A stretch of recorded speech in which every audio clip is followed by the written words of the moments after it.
Hey guys, Dr. Anderson here. I want to explain to you today why snacking is a bad idea. Really important for you to understand. And you like to snack, I like to snack, we all like to snack, I get it.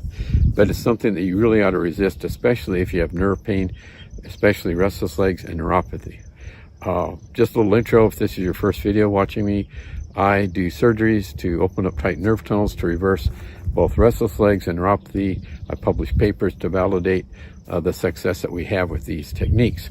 But that's not where I'm going with this today. I want you just to overall understand why snacking is not a good idea. It affects everything. It affects your inflammation, affects raising inflammatory inflammation in your body, I should say. But most importantly, with nerve problems, it has a negative effect on insulin levels. In a perfect world, you want to have low insulin levels. So, and what will happen every time you snack, you're going to spike upwards that insulin in your body because you're taking in carbs, you're taking in glucose possibly, and that's going to create an insulin reaction. Your pancreas needs time to rest. It really does. And that's the problem with snacking. So if you can't not snack, or at least try to minimize it, have your breakfast if you need to have breakfast, have your lunch, then have your dinner, but don't snack before you go to bed. Don't snack between those 3 meals. More ideally, you need to think about kind of graduating into a more sophisticated level, possibly of doing intermittent fasting, so you give your body a longer time to not have to create insulin.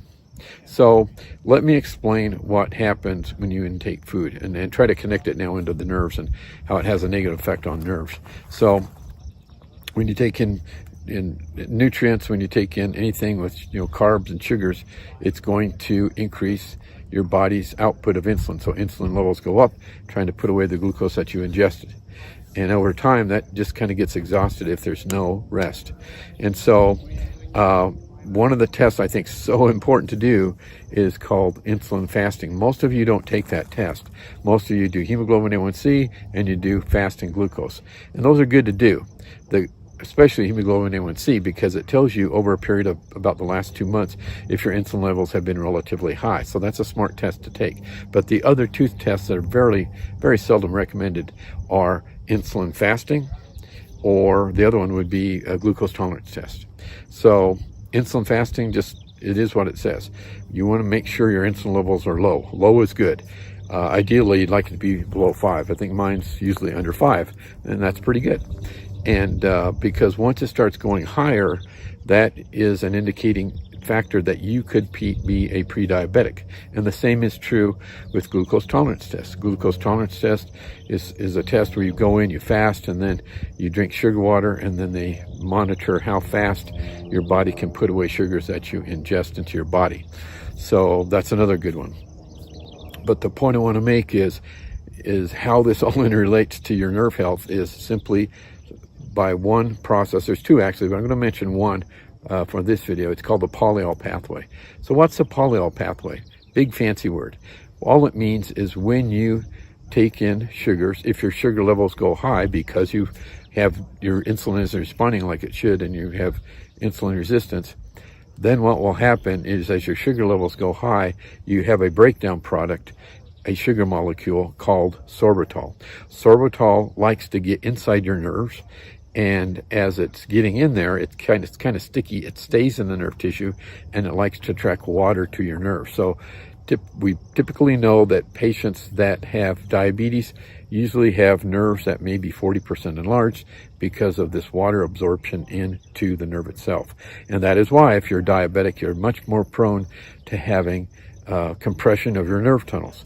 That's how this all got started by a doctor at Johns Hopkins that trained me over 20 years ago.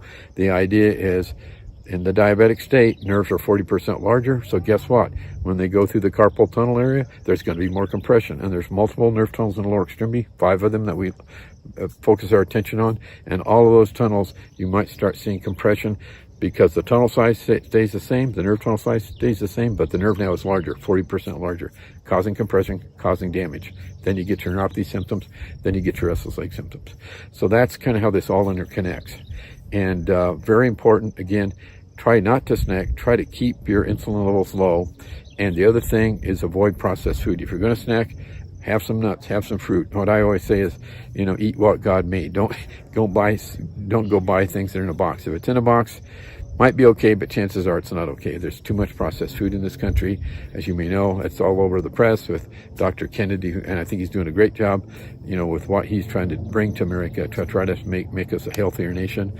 But I hope that helps you with knowing a little bit more about how snacking can be bad.